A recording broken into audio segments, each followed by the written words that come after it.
Is he okay? He's manic when he's depressed. It'll be good for him to come here for lunch. I'm not so sure. He never seems to have a good time when he's here. You're kidding.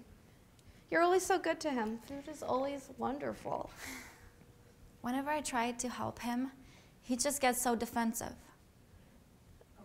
He just worships you. He wants to be you. I just hope you told him it was your idea to come here for lunch. That's all. And how are you? I'm okay. Missing Sam? No. I'll find somebody to fix you up with. Don't worry.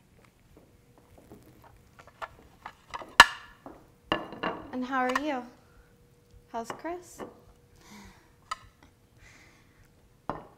Very irritable lately. Something's gone wrong somewhere, but whenever I ask, he just gets vague. Vague? I am not sure if he's interested in someone else or what. I'm sure that can't be it. He wouldn't.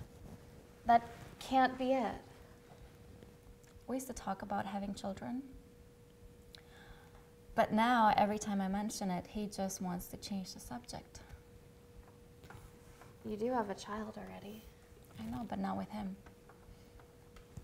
Maybe he just needs a bit of space. That's what he said. Really? Hello? Come on in. He's here. You let him in. I have to do this. It'll be fine.